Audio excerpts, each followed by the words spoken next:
Hey guys, JH, welcome to Practice Tee. Okay, today what we're going to do is just give you some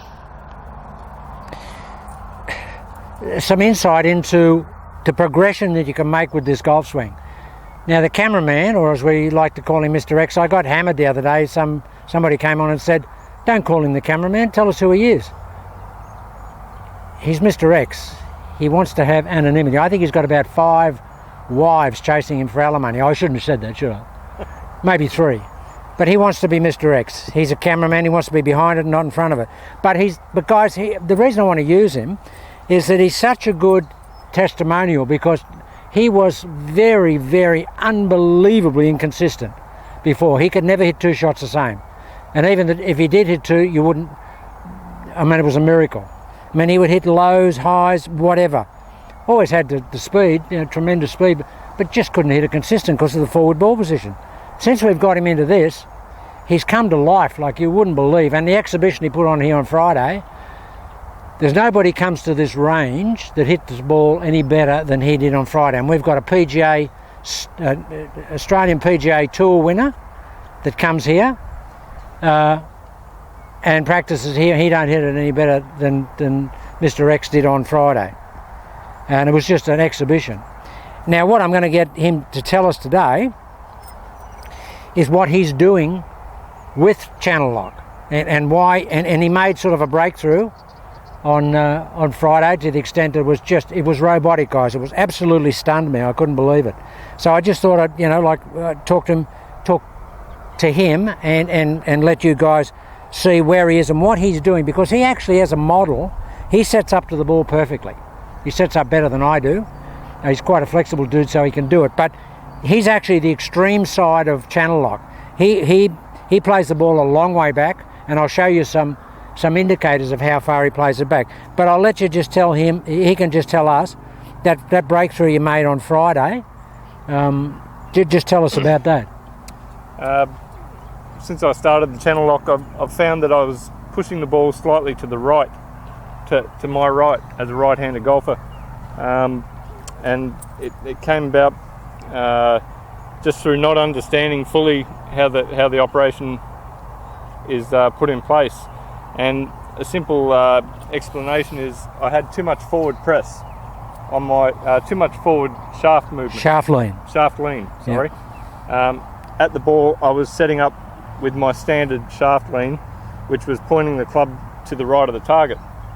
How I've come about correcting that is just by pushing the shaft up into a straighter angle.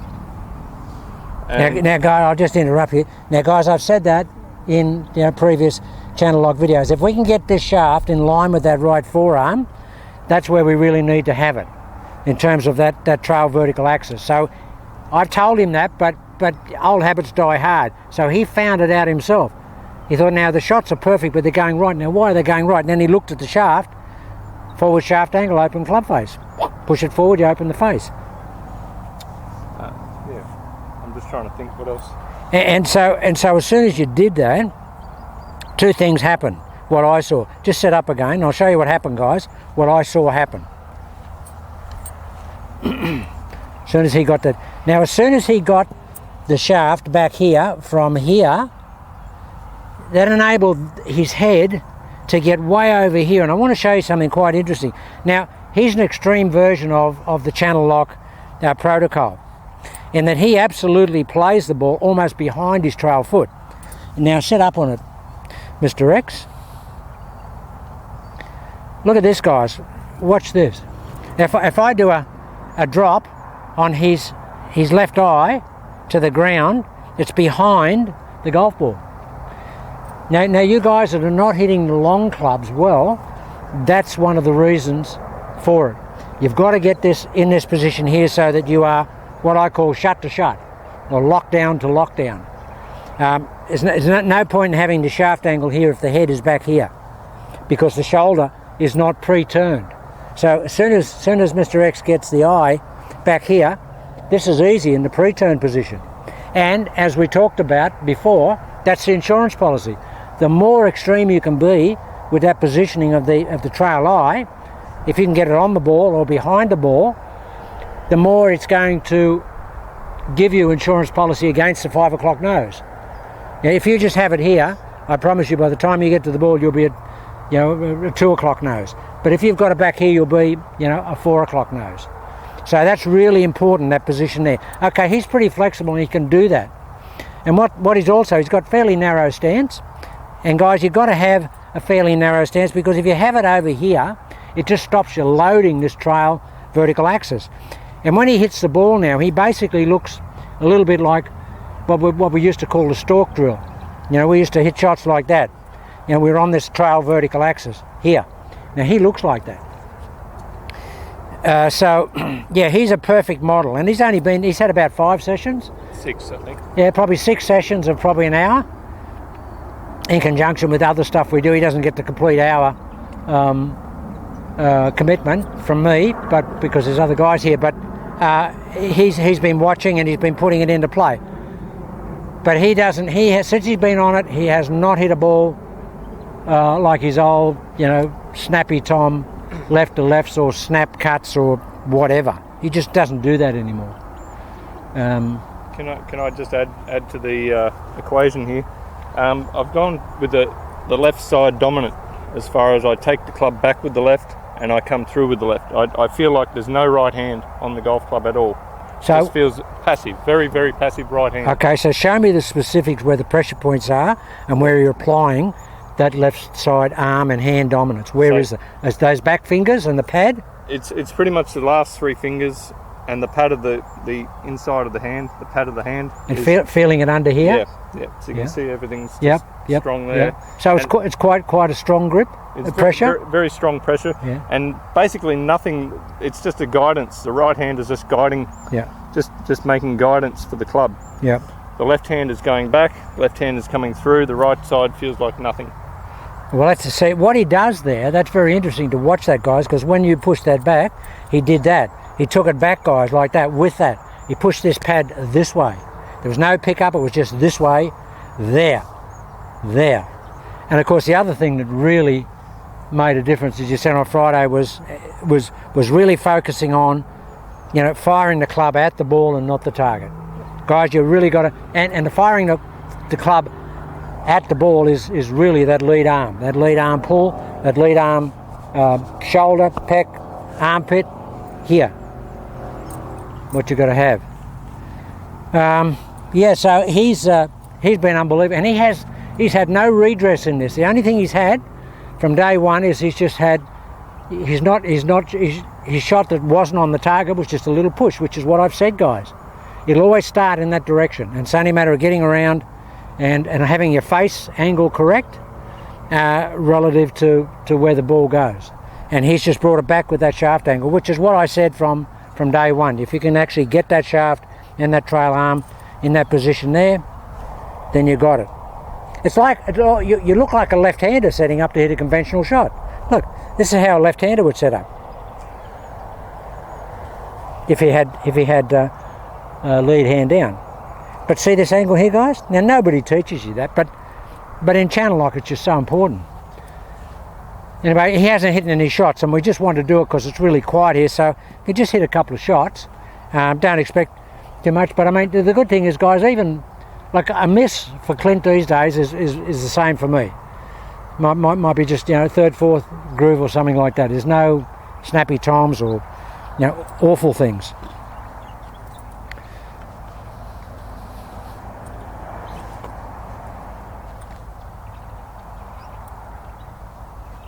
Okay, now I'll do a running commentary. Now, guys, see where that ball is.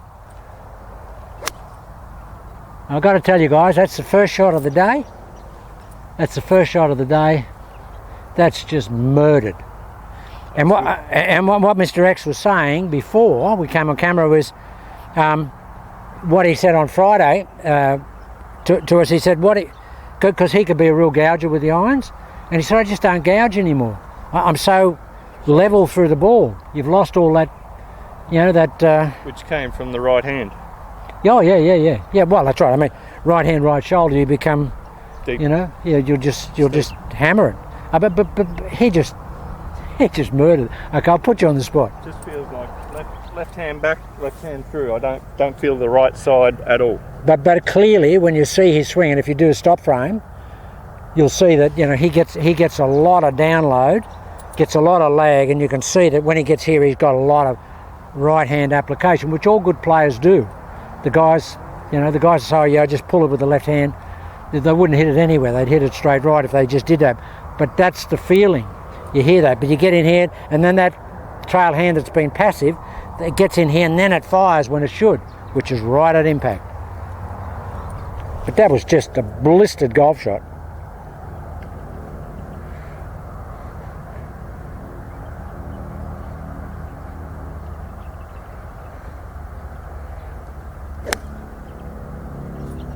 And guys, if that other one was blistered, then that one was just 30 yards past it. Oh, that's obscene. That is obscene. Just obscene. So back to my setup, just come a little bit closer. Yeah. What I'm feeling now is I'm setting up with the right toe to the ball. This is what it feels like. Right arm is straight with the shaft. When you say right toe, right little toe or big toe? Well, let's call it the middle toe. Okay. Right middle toe. Yep. And then coming back, and everything is in a straight line from my ball to my shaft to my arm to my right leg. Okay. Yeah, so it feels like remember I said in the early days, guys, that I felt like I had a zipper down. I don't need this part. I could just unzip it and throw it away, because everything revolves around this trail vertical axis. And you actually look like that. Normal people would say, oh, that guy's hanging back. Well, we don't want to hang back. All we want to do is swing around the trail axis. Now you've got to not hang back, but you've got to stay back to swing around that. No point in having a trail axis orientation and you get in front of the trail axis or over the trail axis. The shots that don't go as well for me is when I don't have the 5 o'clock nose. Yeah. Oh, when I haven't got the head back. I'm the same. Everything's moved forward. I'm exactly the same. And the ball can't I'm track where it's going to. Precisely the same. I mean, it's for me, it's the linchpin of my golf swing. For me. Hit another one. So everything right side is there. Left side's just for balance. Take it back with the left arm. Well, there, guys. There's 3 shots that are just, they're Xerox copies. Just hang about. I'll get a tee and I'll get you to hit a couple of drivers. Yeah, guys, I'm off camera here, but yeah, like he can't believe it. He's a little bit befuddled. He doesn't really know what's going on with this golf swing, because it's and I can understand it, because he simply has never hit the ball like this.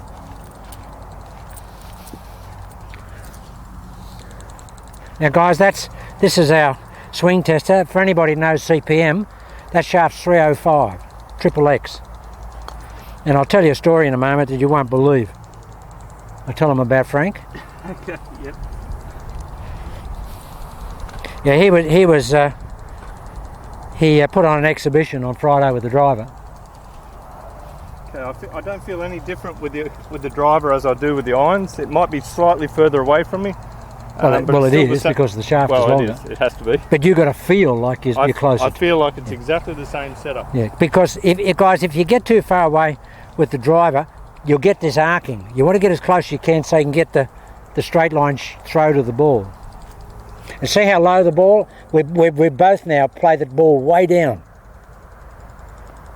Way down.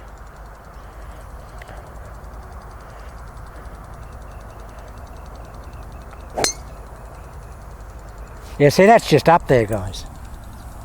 Just up there. Not bad for the first hit, but yeah, could be a little better. Yeah, but I mean, just a really hard power draw. Just push a really hard power draw. Just started right and came back. And we got a crosshead wind here. Just go through your protocol and do your sequencing timing. Okay.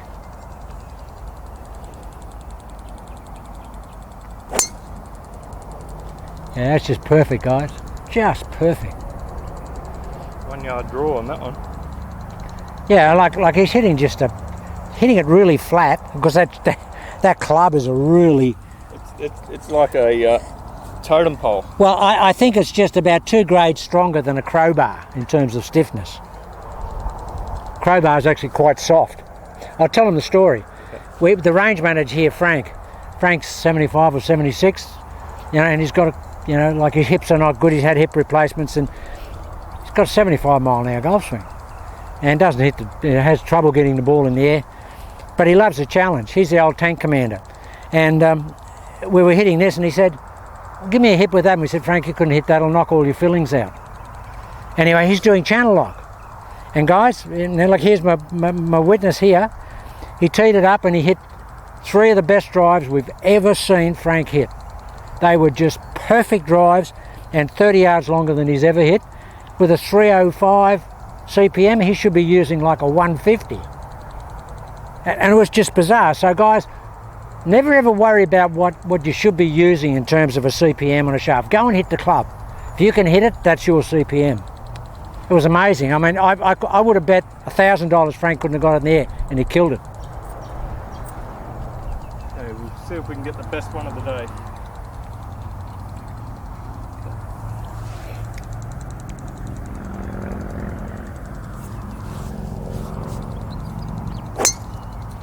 And it was.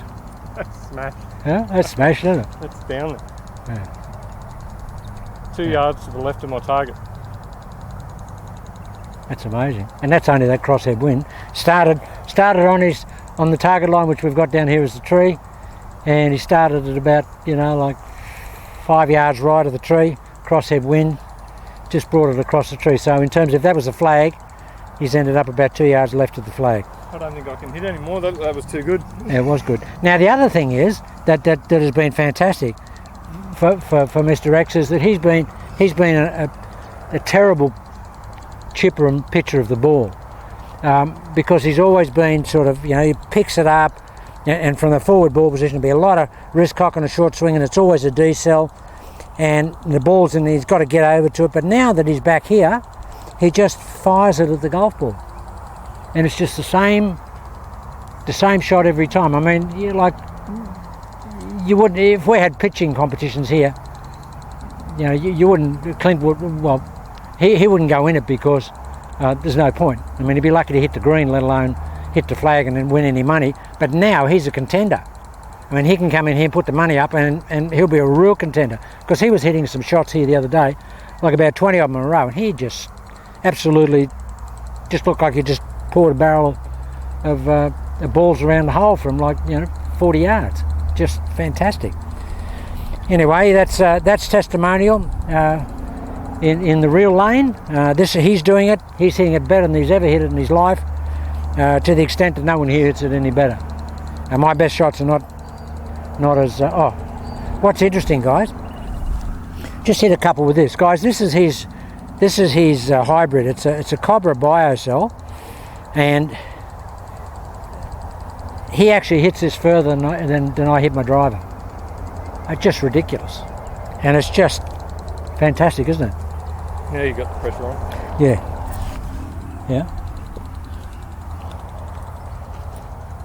Gonna hit off the deck. Yeah. Just give yourself a good lie. Is that a good lie?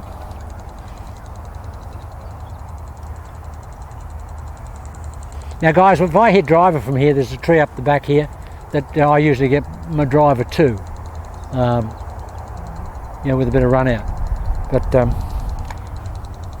I think he'll make that look a bit ordinary.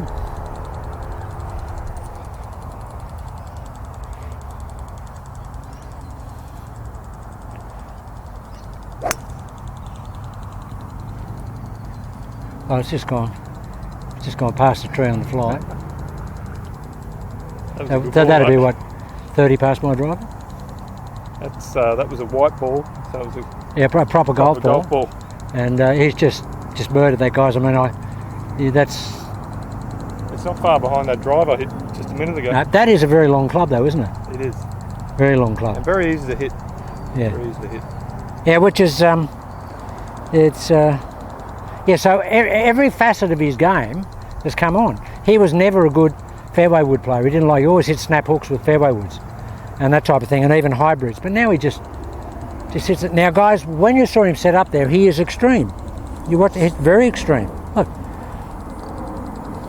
he's setting up like this.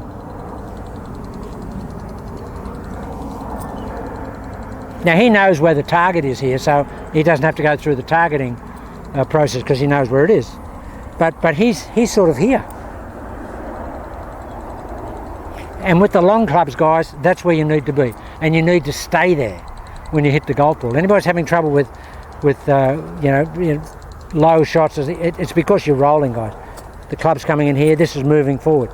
Can't be, it's always got to be there. You've got to hit the ball there. Every time, you've got to do that. Okay, guys, I just thought I'd take advantage today of him being here, and just to show you work in progress, and the way. Look, he doesn't have to change anything now. All he's got to do is hit more balls, just become familiar. But where he is now is where he needs to be. He doesn't need to be anywhere else. All right, buddy. Thanks for that. Thanks, JH. Guys, we'll do some more as the week goes on. We may even do a pitching session. I've still got to do the channel lock. Oh, I want to show you something. Watch this. I've been in the gym this morning, guys. I just told Mr. X. He comes to the gym with me. I just told him that my challenge. I wanted to do 100 of those rollouts. Well, I did 109 or 10, and I haven't hit a shot. But I want to show you something. Because I'm going down, and I've got the channel lock exactly where I want it. What I'm incorporating now, guys, in channel lock is just freedom of movement. Here, just want to be freedom of movement. I'm just letting the club go. What I'm doing, guys, is I'm incorporating a gravity drop in the golf swing. When we get it to the top of the swing here, I'm just letting the club fall out of the sky at what I think is the speed of gravity, which is about 33.5 feet a second, which is what Bobby Jones used to swing with. They calculated Bobby Jones' swing was pretty close to the speed of gravity. So that means, guys, when you get to the top here, you just let the golf club fall down.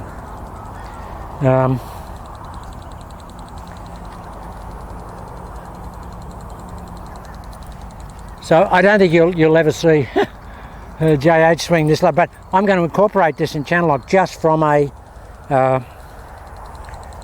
tempo point of view. Watch this for JH tempo, guys.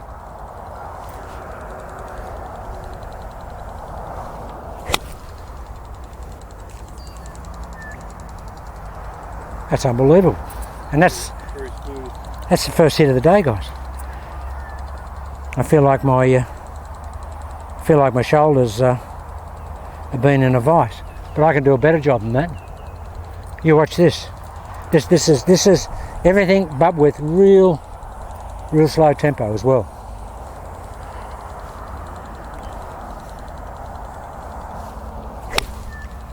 Now, guys, I bet you've never seen JH swing like that. How long is that? That's crazy. I mean, that's a club longer than I normally hit. So, guys, all I'm doing here is that to give you the best opportunity on the downswing. When you get up here, you don't want to snatch it. You just want to get it here and you just want to drop it, but as you drop it, you want to pull it. We're just going to drop it down and we're just going to pull it at the same time, and that'll keep this up and closed. That'll keep that up and closed. And you get that look about you. I want to actually have this type of tempo. That's the type of tempo I want to have. So we'll be working on those aspects going forward. Okay, guys, we'll do some more maybe tomorrow.